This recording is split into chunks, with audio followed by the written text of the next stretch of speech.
বিনিস bakery channel বা পেজে নতুন একটি রেইনবো থিমের কেকের ডিজাইন নিয়ে আজ আমি চলে আসলাম। আর এই কেকটা তৈরি করতে গিয়ে কিন্তু বন্ধুরা আমার অনেক সমস্যার মধ্যে পড়তে হয়েছে। তো চলুন ডিজাইনটা কিভাবে আমি তৈরি করেছি সেটাই আমি আজকে আপনাদের সাথে একটু শেয়ার করি।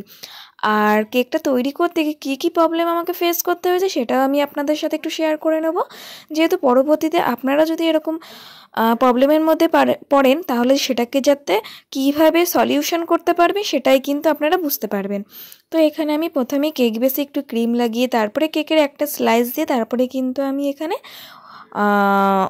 চিনির জলটা দিয়ে দিলাম। আর আপনারা কিন্তু এখানে কেক অনুযায়ী কিন্তু আপনারা কেকটা স্লাইস করবেন। আমার কেক অনুযায়ী কিন্তু আমি এখানে 3টে স্লাইস করে নিয়েছি।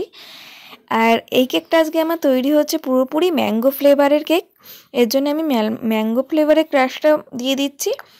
কোনো প্রবলেম নেই, যদি আপনাদের বেশি বা অল্প পড়ে যায় তাতেও কোনো প্রবলেম নেই, আপনারা কিন্তু আপনাদের মন মতন অনুযায়ী এখানে ক্রাশটা ইউজ করতে পারেন। তো প্রথমে ফার্স্ট লেয়ারটা দিয়ে তারপরে ক্রিম দিয়ে তারপরে ক্রাশ দিয়ে তারপরে আবার সেকেন্ড লেয়ার করে আমি এই সেম পদ্ধতিতে পুরো 3টে লেয়ার একইভাবে আমি করে নেব।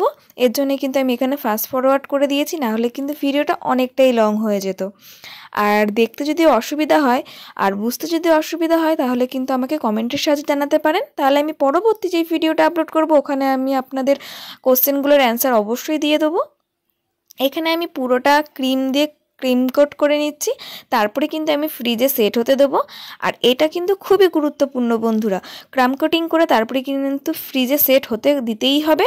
সেটার জন্য আপনাকে সময় রাখতেই হবে। যদি খুব তাড়াহুড়োর মধ্যে রয়েছেন, অর্ডারটা এখনই দিতে হবে, তখন সেই ব্যাপারটা আলাদা। কিন্তু ক্রাম কোট করে কিন্তু আপনাকে ফ্রিজে সেট হতেই দিতে হবে, তাহলে কিন্তু কেকের ফিনিশিংটা খুবই ভালো আসবে। তো আমি এখানে ক্রাম কোট করে ফ্রিজে প্রায় 10 মিনিটের জন্য সেট হতে দিয়েছিলাম, যেহেতু আমার হাতে খুবই অল্প সময় রয়েছে। এই কেকের অর্ডারটা আমার কালকে রাত্রে এসছে। তো আজকে বিকালের মধ্যে যেহেতু দিতে হবে, তার মধ্যেও কিন্তু আমার অনেক কাজ থাকে, সেই কাজগুলো হ্যান্ডেল করে আমাকে কেকটা যেহেতু রেডি করতে হচ্ছে, এর জন্য কিন্তু আমি বেশিক্ষণ কিন্তু ক্রাম কোটিংয়ের জন্য ফ্রিজে সেট হতে দিতে পারিনি। আর এই লেয়ারটা কিন্তু একদম টপের লেয়ারটা আমি তৈরি করছি। আর এরকম সেমভাবেই কিন্তু আমি 2টো লেয়ার আগেই তৈরি করে নিয়েছি অফ ক্যামেরায়। আর এখানে লেয়ারে কিন্তু আমি গ্রিন আর ইয়েলো কালারটা ইউজ করেছি। আপনারা চাইলে ডাইরেক্ট কিন্তু প্যালেটের সাহায্যে কিন্তু দিতে পারতেন কালারটা, আর না হলে আমি যেইভাবে পাইপিং ব্যাগের সাহায্যে দিয়েছি এইভাবে দিয়ে কিন্তু কেকের শেপটাও সুন্দর আসে, প্লাস সময়টাও কিন্তু খুবই অল্প লাগে। আর যেই প্রবলেমটার কথা বলছিলাম এটা হচ্ছে সেই প্রবলেমটা, মানে ফিনিশিংটা দেখতে পাচ্ছেন কিন্তু একদমই কিন্তু সমান আসতে চাইছে না। কারণ এটা না আমার প্রবলেম, না হচ্ছে কেকের প্রবলেমটা হচ্ছে পুরোপুরি এই ক্রিমটার প্রবলেম। যেই ক্রিমটা আমি ইউজ করছি এই ক্রিমটা শীতকালের জন্য পুরো পারফেক্ট, আর গরমকালের জন্য এই যে ডিফিকাল্ট, খুবই ডিফিকাল্ট। যেহেতু এখনও পর্যন্ত যে শীত যাবে সেই ভাবটা কিন্তু এসে পারিনি, মানে যে গরম পড়বে তার আগেই কিন্তু এই অবস্থা ক্রিমের।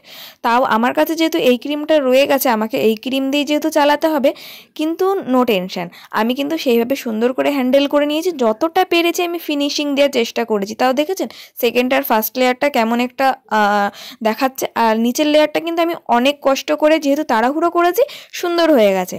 আর সেকেন্ড আর ফার্স্ট লেয়ারটা কিন্তু যেই হাওয়ার সংস্পর্শে আসছে সেই কিন্তু ক্রিমটা ফর্ম হয়ে যাচ্ছে, তাতেও কিন্তু কোনো প্রবলেম নেই। আমি কিন্তু ডিজাইনটা একদম সুন্দর করে ফিনিশিং দিয়ে নিয়েছি, যেইটুক দেখা যাচ্ছে ওইটুক কিন্তু আমি ডিজাইনের সাথে কভার করে নেব, যাতে বোঝাই না যায়।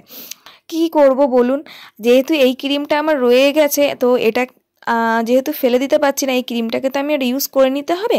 যেহেতু এই ক্রিমটার ডিমান্ডটা একটু লোকের কাছে বেশি, যার জন্য কিন্তু আমার কাছে অর্ডারটা একটু বেশি আসে, এর জন্য কিন্তু এই ক্রিমটা আমি বেশি ইউজ করে থাকি। এর পরবর্তীতে আমি আরেকটা ক্রিম অল্টারনেট করে নিয়ে আসবো, যেহেতু টেস্টটা একই রাখতে চেষ্টা করব, কিন্তু ক্রিমটা যাতে এরকম গরমকালে আর আমাকে অসুবিধায় না ফেলতে পারে। এরপরে আমি এখানে স্টিকারগুলো বসিয়ে নিচ্ছি। আর রেনবো থিমের কেকটার জন্য কিন্তু আমাকে কাস্টমার এই স্টিকারগুলো সাজেস্ট করেছিল, এর জন্য কিন্তু আমি এই স্টিকারগুলো দিয়েই কিন্তু কেকটাকে ডেকোরেশন করে নিচ্ছি। আর কেকটা দেখতে কিন্তু আমার কাছে খুবই কিউট লেগেছে।